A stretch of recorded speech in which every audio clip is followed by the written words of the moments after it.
आशा करते हैं अच्छे होंगे। स्वागत है आप सबका एजुकेशन चैनल पर, जिसमें हम देख रहे हैं एनसीईआरटी कक्षा 7 दूरवा हिंदी। वीडियो को देखने के लिए चैनल को लाइक कर लीजिए, शेयर कर दीजिए और सब्सक्राइब कर लीजिए। आइए शुरू करते हैं इस वीडियो के माध्यम से इस पाठ को पढ़ना। पाठ 8 काबुली वाला। आइए पढ़ते हैं इस पाठ को कि क्या हो रहा है इस पाठ में। काबुली वाला कौन है और क्या कर रहा है काबुली वाला। सहसा मेरी 5 वर्ष की लड़की लाडली बेटी मिनी अगड़म बगड़म का खेल छोड़कर खिड़की की तरफ भागी और जोर जोर से पुकारने लगी, काबुली वाले, ओ काबुली वाले। मैं उस समय उपन्यास लिख रहा था। नायक नायिका को लेकर अंधेरी रात में जेल की ऊंची खिड़की के नीचे बहती नदी के जल में कूद रहा था। घटना वहीं रुक गई। सोचने लगा, मेरी बेटी कितनी चंचल और बातूनी है। अभी कुछ पल पहले वह मेरे पैरों के पास बैठी खेल रही थी कि अचानक उसे यह क्या सूझी, मिनी के इस काम से मुझे अचरज तो नहीं हुआ, पर परेशानी जरूर महसूस हुई। मैंने सोचा, बस अब पीठ पर झोली लिए काबुली वाला आ खड़ा हो गया। मेरा 70वां अध्याय अब पूरा नहीं हो सकता। ये देखो कैसे चित्र में दिखाई दे रहा है कि मिनी अपने पापा से अब गुजारिश करने वाली है कि मैंने काबुली वाले को बुला लिया है, अब मुझे काबुली वाले से कुछ दिलवा दो। यहाँ उसके पापा उपन्यास लिख रहे थे और जो उपन्यास को पूरा भी नहीं कर पाए। उपन्यास क्या, उन्हें अध्याय पूरा करना था, उस अध्याय को वहीं छोड़ना पड़ेगा। पढ़ते हैं आगे। ज्यों ही काबुली वाले ने हंसकर मुंह फेरा और मेरे घर की ओर आने लगा, त्यों ही वह घर के अंदर भाग आई। उसके मन में एक अनूठा विश्वास था कि काबुली वाला अपनी झोली में से 2-4 चुराए गए बच्चे छिपाए रहता है। इधर काबुली वाला आकर मुस्कुराता हुआ मुझे सलाम करके खड़ा हो गया। आदमी को घर पर बुलाकर कुछ न खरीदना अच्छा काम नहीं है, इसलिए उससे कुछ खरीदा। 2-4 बातें हुई, पता चला उसका नाम रहमत था। अंत में उठकर चलते समय उसने पूछा, बाबूजी तुम्हारी लड़की कहाँ गई। अब देखो, मिनी ने काबुली वाले को बुला लिया और बुलाकर भाग गई। मैंने मिनी के डर को पूरी तरह खत्म करने के लिए उसे भीतर से बुलवा लिया। मिनी क्या सोचती थी कि इसकी झोली में जो है बच्चे छुपे हुए हैं, तो वह डर कर भाग गई थी। अब उसके डर को खत्म करने के लिए उसके पापा ने उसको वापस बुला लिया। वह मुझसे सट कर काबुली वाले के चेहरे और झोली की ओर शक भरी नज़रों से देखती हुई खड़ी रही। उसे डर लग रहा था क्योंकि, तो इसलिए वह डर के मारे अपने पापा के पास खड़े होकर उस झोली वाले को देखने लगी। काबुली वाले उसे झोली के अंदर से कुछ सूखे मेवे निकाल कर देने लगा, पर वह लेने को किसी तरह राजी न हुई। दुगने डर के मारे घुटने से सटकर रह गई। वह उससे क्यों डर रही थी, क्योंकि उसे लगता था कि काबुली वाला जो है बच्चों को ले जाता है, इसलिए वह उसके पास जाने का नाम भी नहीं ले रही थी। कुछ दिन बाद एक दिन सवेरे किसी काम से घर से बाहर जाते समय देखा कि मेरी नन्ही सी बेटी दरवाजे के पास बेंच के ऊपर बैठी अपने बेसिर पैर की बातें कर रही है। काबुली वाला उसके पैरों के पास बैठा मुस्कुराता हुआ सुन रहा है। वह बीच बीच में मिनी की बातों पर अपनी राय भी बताता जाता है। मिनी को अपने 5 साल के जीवन में पिता के अलावा ऐसा धीरज रखकर उसकी बातें सुनने वाला कभी नहीं मिला था। मैंने भी देखा कि उसका छोटा आंचल बादाम किशमिश से भरा था। मैंने काबुली वाले से कहा, उसे यह सब क्यों दिया, अब फिर मत देना। तो उसके पापा ने जो है काबुली वाले को डांटा। पहले तो काबुली वाला मिनी से शांत भाव से बातें करता रहा, सुनता रहा, जैसे उसके पापा करते थे। फिर उसने कुछ किशमिश काजू भी बादाम भी दिए, तो उसके पापा ने कहा कि ये आपने आज दिए, लेकिन अब फिर मत देना। मैंने जेब से एक अठन्नी निकालकर उसको दे दी और उसके पापा ने उसको पैसे दे दिए। काबली वाले ने अठन्नी मुझसे लेकर अपने झोले में रख ली। अब जो काबली वाला है पैसों को रखकर और चला गया। घर लौटकर आया तो देखा उस अठन्नी को लेकर पूरा झगड़ा मचा हुआ था। मिनी की माँ मुझसे पूछ रही थी कि तुझे यह अठन्नी कहाँ मिली।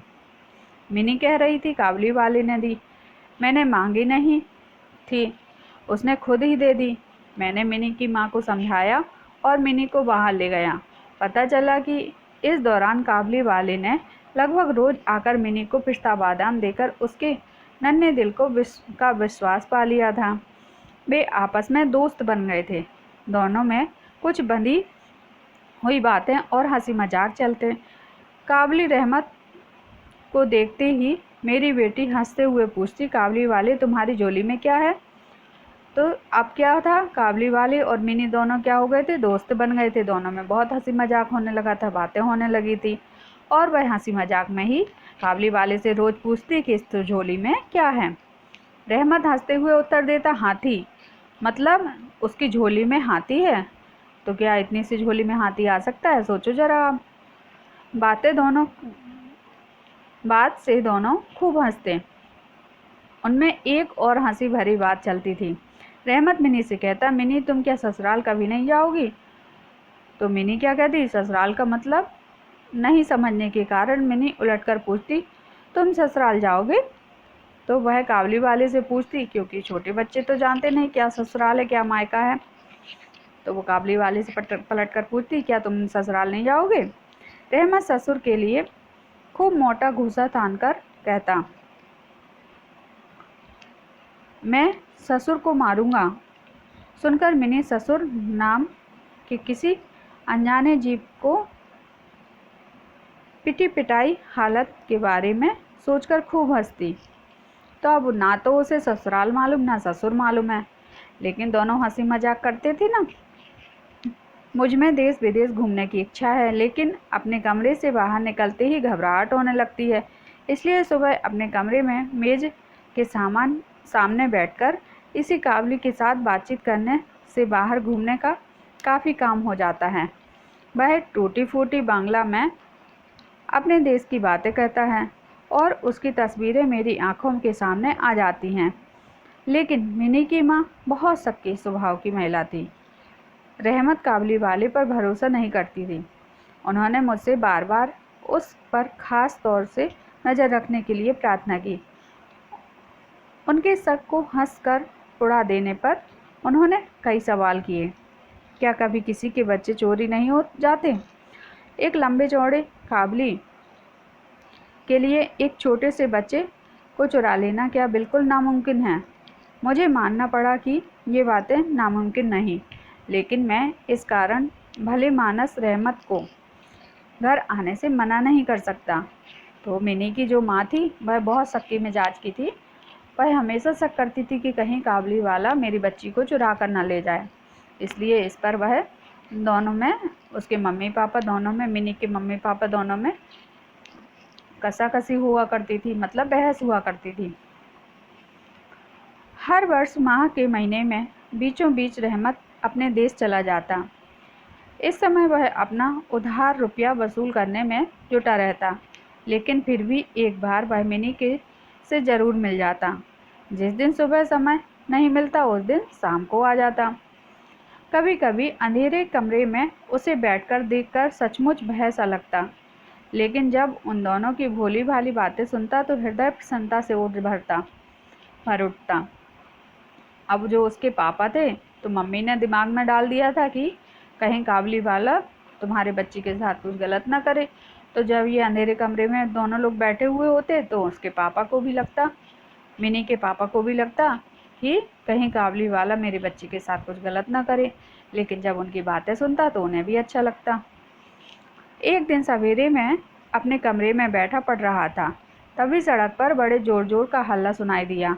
आंख उठाई तो देखा दो पहरे वाले अपने रहमत को बांधे लिए आ रहे हैं। उसके पीछे तमाशबीन लड़कों की टोली चली आ रही है। रहमत के शरीर और कपड़ों पर खून के दाग। एक पहरे वाले के हाथ में खून से सने हुए छुरा। मैंने बाहर आकर पहरे वालों को रोककर पूछा, मामला क्या है? एक दिन अचानक क्या हो गया? ये घटना घट गई। पढ़ते हैं अभी पहले इसको।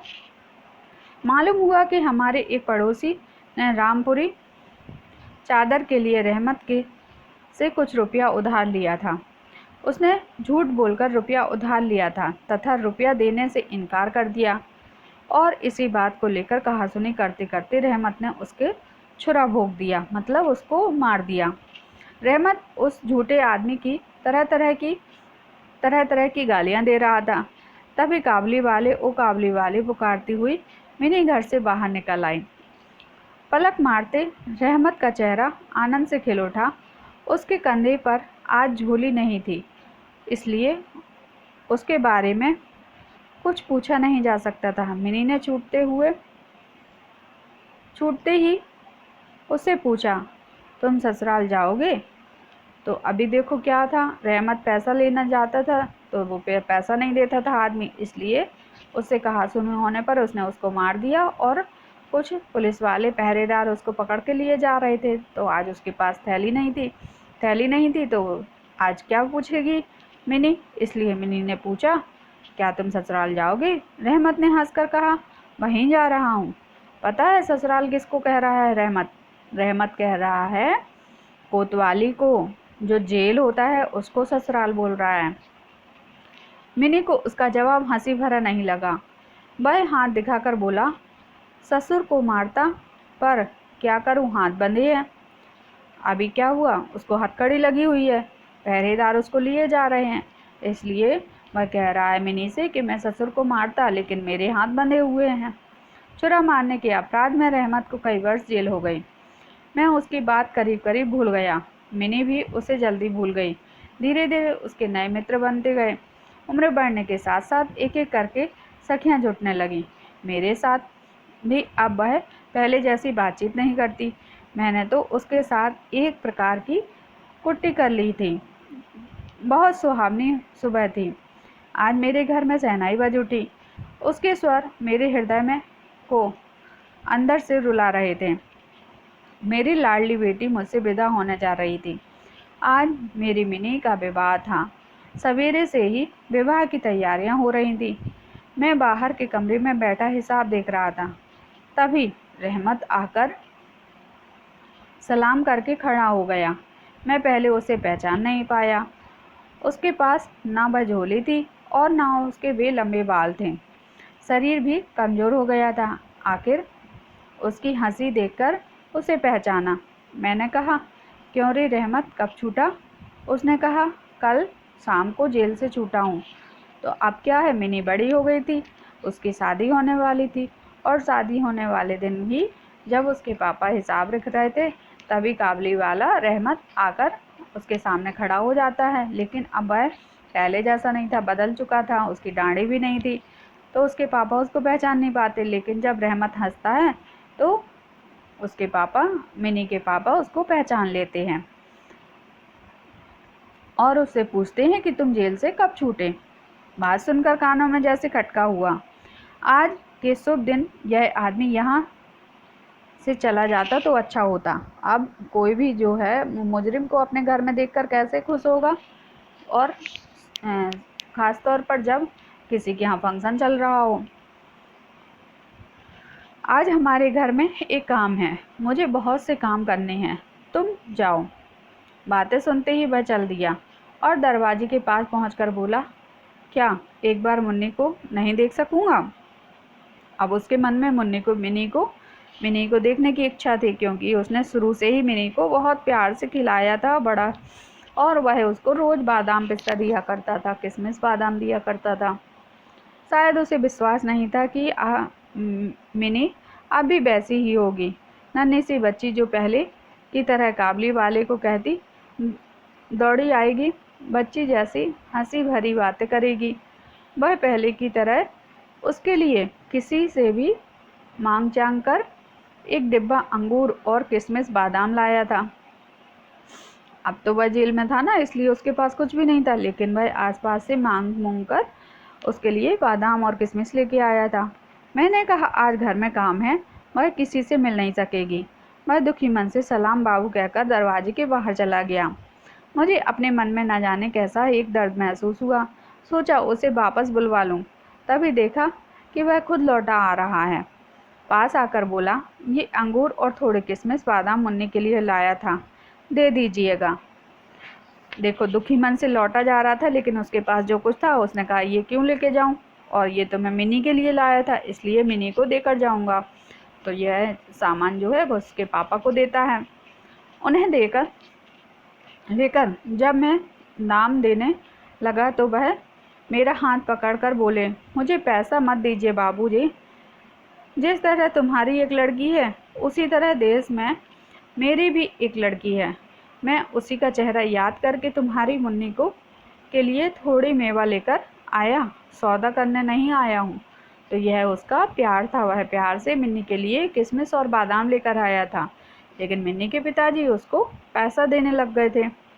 यह कहते हुए कि उसने अपने कुर्ते में कहीं छाती के पास से मैले कागज का एक टुकड़ा निकाला और बहुत सावधानी से उसकी तह खोलकर मेरी टेबल पर बिछा दिया। देखो, कागज पर किसी नन्हे हाथ की छाप है, फोटो नहीं, रंगों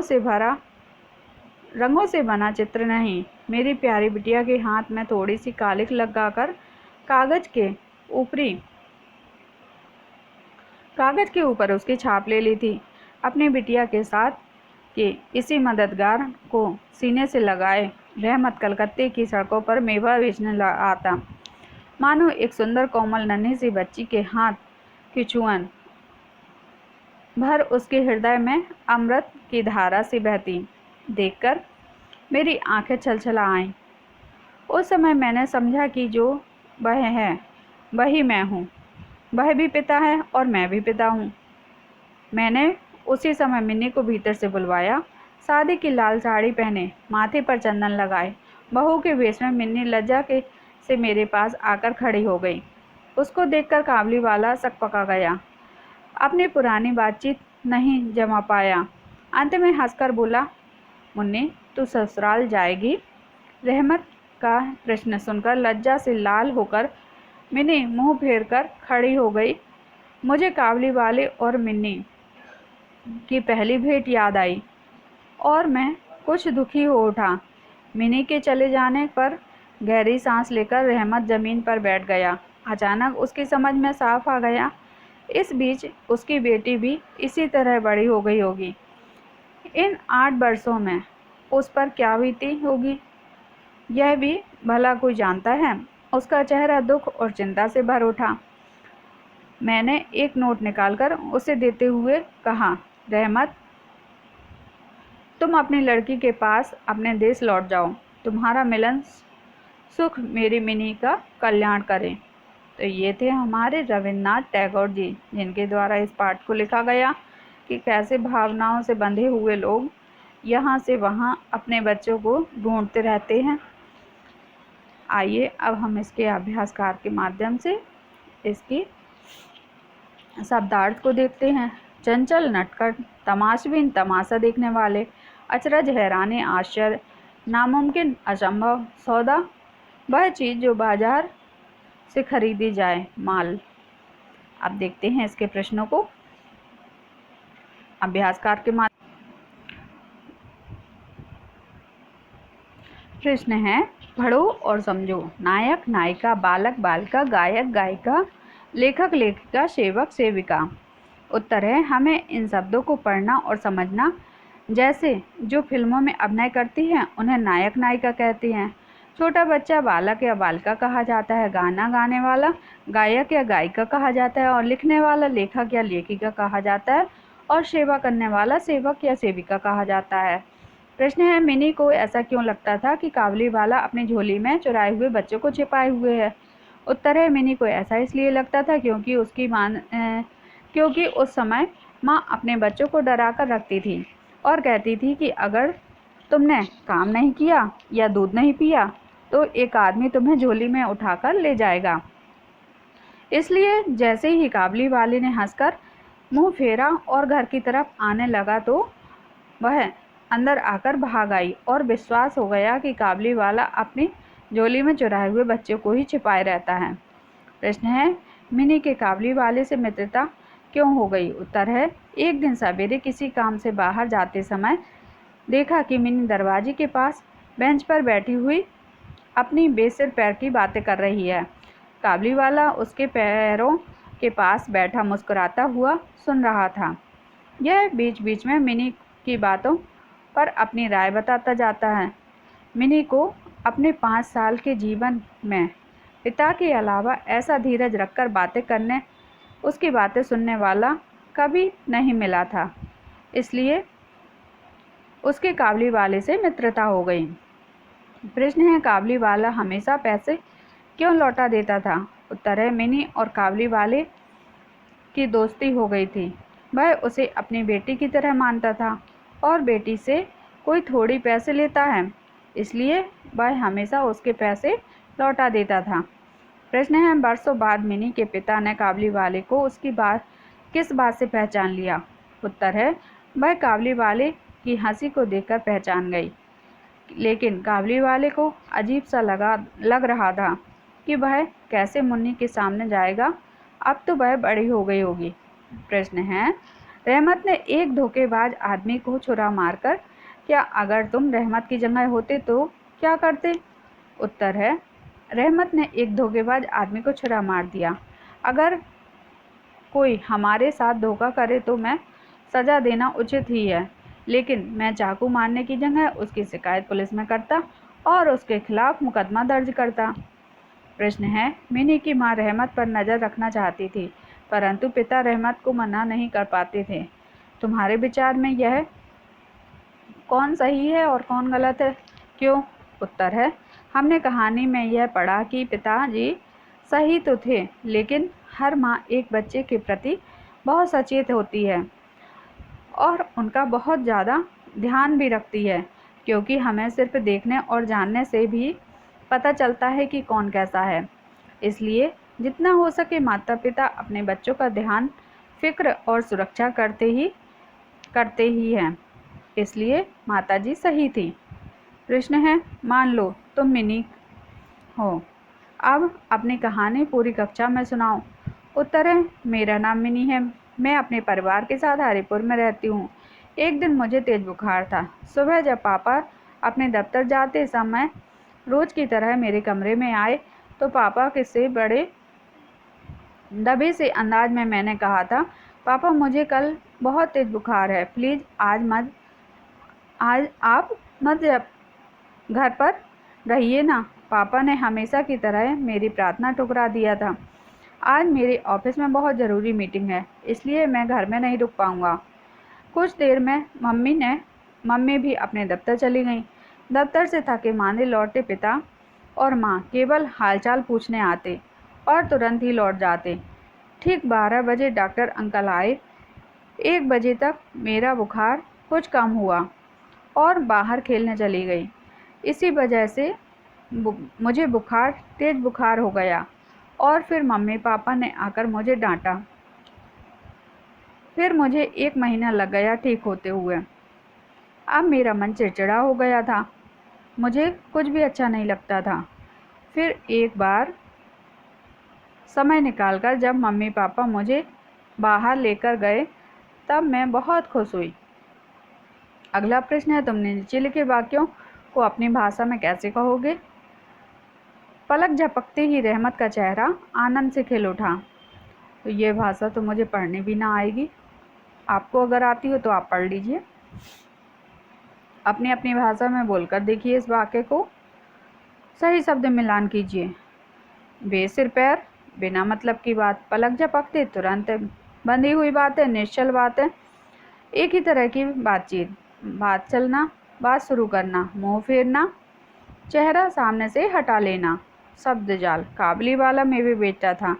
नीचे कुछ मेवों के नाम लिखे हैं, उन्हें दिए गए शब्द जाल में ढूंढो। ये संज्ञा हैं। इसकी विशेषता बताने वाले शब्द विशेषण होते हैं, उसे भी सोचकर बनाओ। तो काजू, किशमिश, पिस्ता, छुहारा, अखरोट, बादाम। घूमना फिरना, काबली वाला के साथ बातचीत करने से बाहर जाने का काम हो जाता। मिनी के पिता का ऐसा कहना था कि वह काबली से बातचीत करके बाहर के देश दुनिया के बारे में जानकारी प्राप्त कर लेता था। आज उसके अलावा और किन किन साधनों से देश विदेश के बारे में जानकारी प्राप्त करते हैं? उत्तर है, हम फ़ोन, नेट, टीवी, अखबार, रेडियो के द्वारा ये सारी जानकारी प्राप्त करते हैं। प्रश्न है, देखो, समझो और करो। खाली स्थान भरेंगे। पहले खाने में घड़ा, दूसरे खाने में सीढ़ी, तीसरे खाने में सांप, 10वें खाने में तिरंगा, छठे खाने में कुर्ता, 9वें खाने में पानी का गिलास, 8वें खाने में चूहा, 7वें खाने में मोर है। यह हमारा राष्ट्रीय पक्षी है। चौथे खाने में मुखौटा, इसे हम अपने चेहरे पर लगाते हैं। इन शब्दों को देखो। उत्तर है, मेरी छोटी, इससे कविता लिखेंगे। ये संज्ञा हैं, इनकी विशेषता बताने वाले विशेषण कहते हैं। तुम्हें इनके साथ जो विशेषण ठीक लगे उसे लगाकर वाक्य बनाओ। जैसे, मेरी छोटी बेटी बहुत अच्छी है। काबली वाला अच्छा इंसान है।